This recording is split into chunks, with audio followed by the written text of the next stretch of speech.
سلام عليكم شبيبه، ان شاء الله كامل تكونوا بخير وعلى خير. نهار جديد وفلوق جديد. اليوم رانا في المالديف في الجزائر.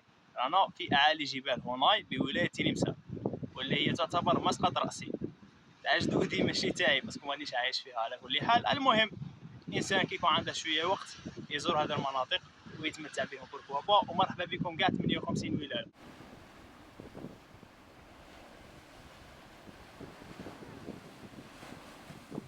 السبه اللي خلاتني نجي لهاد البلاصه خاوتي ماشي على جال هوناي ولا على جال البحر تاعها، باسكو هي مشهوره بهاد الصوالح من بكري. الناس بكري يقولوا بلي كاينه منطقه بلاصه، يعني هاد الهضره داولوها بزاف ناس كبار ماشي ولد اليوم.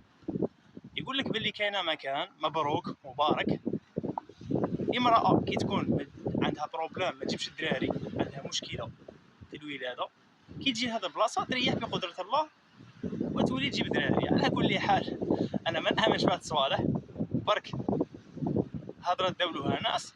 واليوم رانا ماشيين نشوفوا هاد البلاصه باسكو حكاو لنا عليها بزاف ناس، وانا قلت ان شاء الله كي تقيسني القدره في هوناي راني نروح ان شاء الله لهاد البلاصه. ما يهمنيش انا الليل ولا النهار، الوقت ما يهمنيش، المهم نوصل لهاد البلاصه.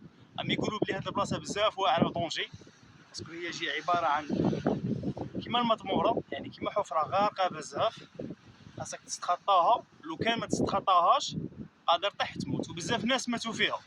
هذه جايه الله اعلى واعلم في وسط البحر ولا قدام البحر، الله اعلم. رانا ماشيين اول مره راني رايح لها، يعني اي حاجه غادي نشوفها غادي نصورها لكم. تبعوا معنا. بدينا الطريق تاعنا، رانا في الشط، رانا في البحر، طالعين حبه حبه للجبل. بالنسبه للطريق خاوتي راه تبان سهله، ما كانش يعني طريق صعيبه ولا خطرات وين تفوت على الشوك ولا حاجه، مي ان شاء الله تكون سهله حتى نوصلوا لهذه المنطقه هذه ولا هذه البلاصه اللي حكاو لنا عليها. على كل حال كلشي غادي تشوفوه في هذا الفيديو، بقاو حتى التالي ونستفادوا مع بعض، نشوفوا هذه الحكايه اذا صح كاينه منها ولا فقط اقاويل. باسكو دي فوا في الجزائر تسمع على الهضره اكثر من الافعال. يحكيو لك على بلاصه كاع ما كايناش، بلاصه خياليه، اي انت تقطع بحر وجبال الله فما تلقاو والو. راح نشوفوا مع بعض ونتحققوا من هذه الحكايه اذا اسك صح كاينه منها ولا لا. بالنسبه للطريق خاوتي كي قلت لكم سهله، هذا ما يعنيش باللي راها مفروشه بالورود، يعني قادر تكون تتمشى كما انا وراني نمشي هنايا، قادر تكون تمشي تطيح الله يرحمك. هذه هي الطريق اللي راني جاي معاها، راك تتمشى على جنب الطريق، واذا قدر الله زلقت ولا صارت لك حاجه عظم الله اجرك خالي. سيطادير لازمك تحضي روحك خويا العزيز، سينو عظم الله اجرك. والطريق خاوتي هذه ماهيش خاويه، ماهيش طريق مهجوره، يعني كاين بزاف صيادين هنايا. شوفوا معنا هنايا وين ما تروح تلقى لنا الصياد، على باليش اذا راهم يبانوا لكم ولا لا، نحاول نزوميهم وين ما تروح تلقاهم، والناس مضيافين ما شاء الله. صافي بليزير كي تشوف واحد هنايا جي حتى هذا البلاصه تلقاه يصلي صلاه هنا في بليزير. على كل حال الحيه بدات توعر شويه، غادي نجيو طالعين هاد الجبل من فوق، على باليش وين غادي يدينا، اسكر رانا نيشان في الطريق الصحيحه ولا رانا غالطين، الله اعلى واعلم. على كل حال تمرميت فيها يلا معنا. هذه هي الطريق، رانا طالعين حبه حبه وان شاء الله فيها الخير. هذا ما على باليش علاش حبس، مي الطريق راها تبان واعره خاوتي. بالنسبه لهذا الطريق با اوبليجي، ماشي لازم عليك تمشيها طريق، تمشيها جبل، يعني ممكن تزبوطي يديك حتى لعين المكان، يديك حتى البلاصه وين مشينا للبور. البوطيات ماهمش خدامين حاليا باسكو البحر راه مهول، سي بور سا مبغاوش يدخلوا. بلا ما ندخلوا تفاصيل اكثر، بصح بالنسبه لهذا الطريق سي فري تعيي بزاف، تغلط تطيح كيما غادي نطيح دروك. يعني بالنسبه للناس اللي كبيره في اللاج ما ننصحهاش بهذا الطريق، واحد كبير في اللاج ما ننصحهاش بهذا الطريق باسكو هادي هي بزاف.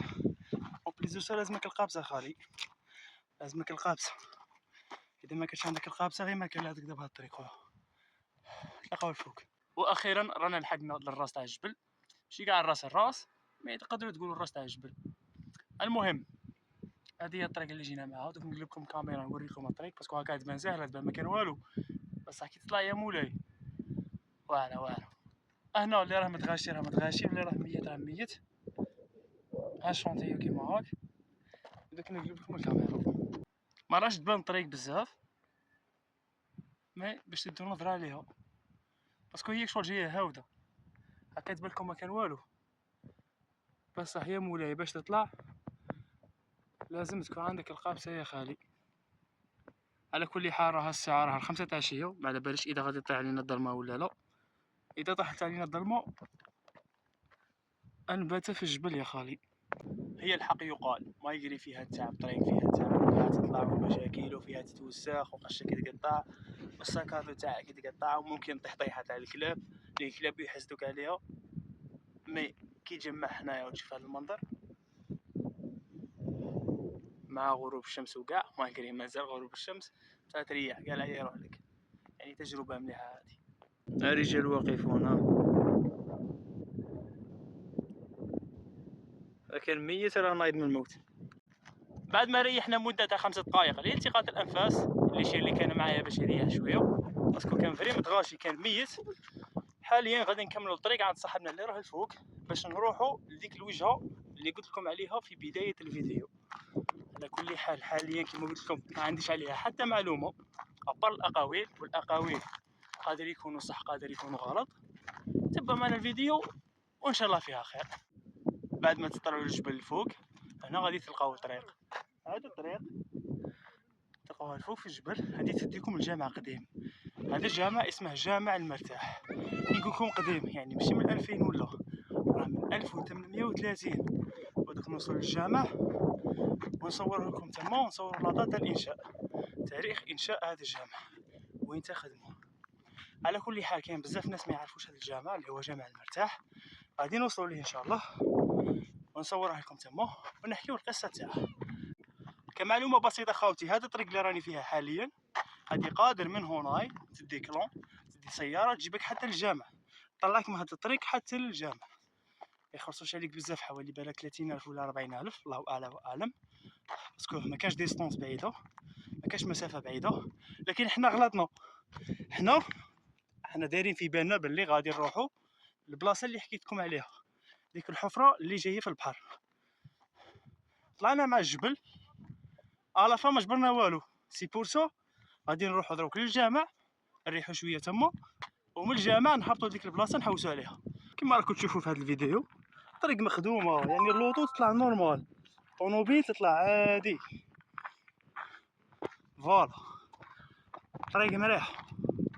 هنايا راك طالع حتى للجامع الفوق. الحمد لله سيبا رانا لحقنا للجامع، الجامع ماهوش بعيد بزاف وراهم رايحين الدراري ليه. على كل حال غادي كي نوصل تما نصور لكم كلشي في الجامع. وعندكم هنايا غروب الشمس، مانيش نصور بالكاميرا سي بور سا لا كاليتي ما راهيش قاويه، على باليش يا هيبان لكم غروب الشمس ولا لا. هذا هو احلى منظر هنايا، لحظات غروب الشمس. رانا وصلنا لواحد من اقدم المساجد في الجزائر، ما نقولوش في الجزائر نقولوا من اقدم المساجد في افريقيا اللي اسمه جامع المرتاح. على كل حال على بالي بلي كاين بزاف ناس ما عندهمش معلومات على هذا الجامع باسكو ما كانش في مواقع التواصل الاجتماعي. غادي ندخلوا مع بعض ونوريكم الجامع. المشكله الوحيده اللي راها عندنا هي الضوء، ما كانش المشكله تاع الضوء ما كانش، يعني غادي كي نصور لكم غادي شويه الكاليتي تخرج ناقصه.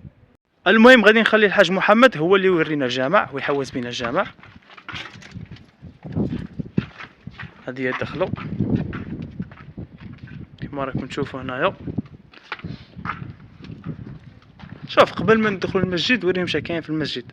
هذا هو جامع المرتاح الموجود في مدينة هونايم ولاية تلمسان، من أقدم المساجد تلمسان. ايوه بسم الله. المغرب ما كاش الإنارة داخل، معليش حنا نحاول نسجلو الماكسيموم. بسم الله. هذا هو المسجد هنايا.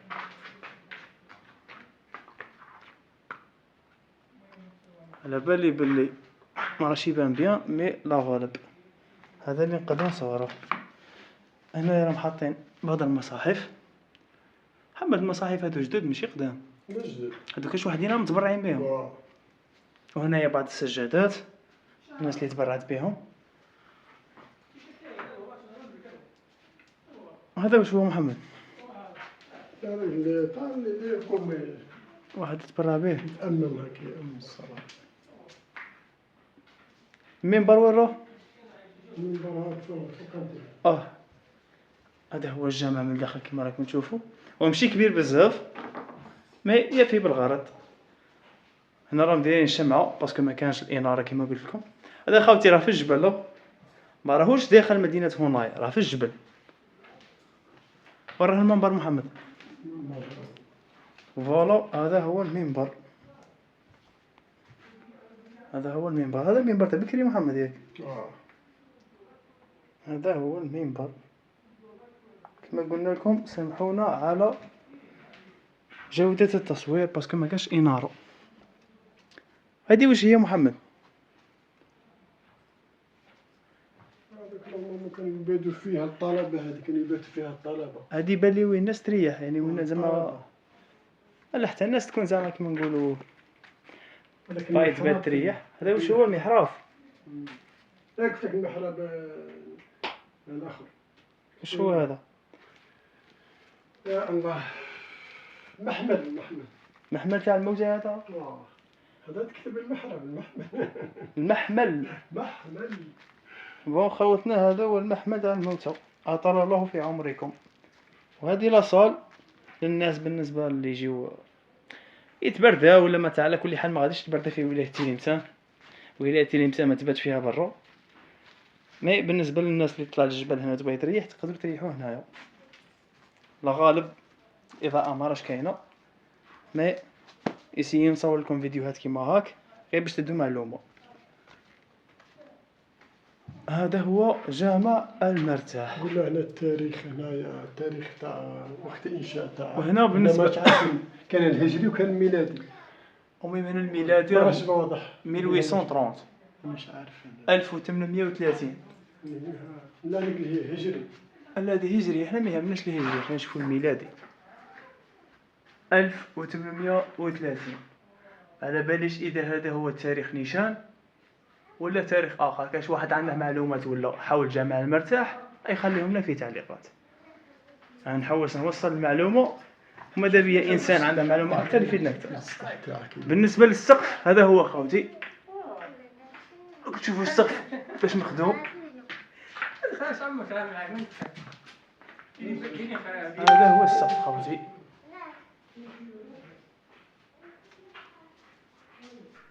وكي تخرج من الجامع هنايا كاين اشجار تاع الرمان، لو كان في النهار تصور بيان اشجار تاع الرمان. هنا كانوا سيتيرنا تاع مو بالنسبه للناس اللي تبغي تتوضاو كاع. كاين ثاني طواليت هنايا، وكاين هذه كوزينه.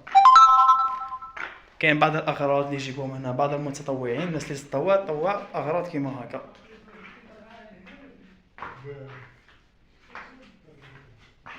يعني اغراض بسيطه كما راكم تشوفوا.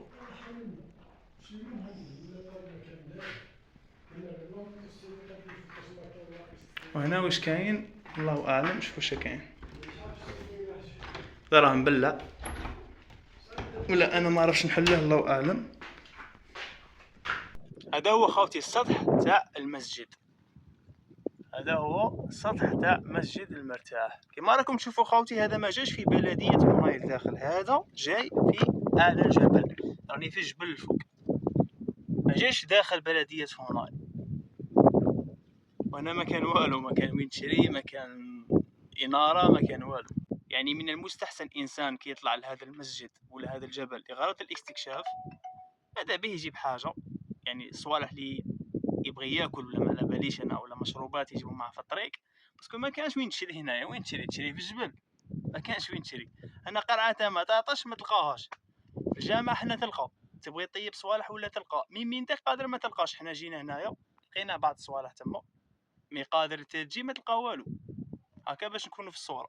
بالنسبه لديك البلاصه اللي حكيت لكم عليها في بدايه الفيديو، قلت لكم بلي كاينه بلاصه جايه في وسط البحر، يعني تحت الجبل، كانوا يروحوا لها بكري نساء اللي ما يجيبوش دراري، يعني حتى الان مازال يروحوا ليها. ما قدرناش نوصلوها لا غالب باسكو تودرنا دانا في الجبل، ودروكا كيما راكم تشوفوا طاح الظلام علينا، ما نقدروش نهبطوا نحوسوا عليها. المره الجايه ان شاء الله اذا وفقنا رب العالمين رانا نصوروها لكم. نتلاقاو في فيديو جديد ونهار جديد خاوتي، سلام عليكم.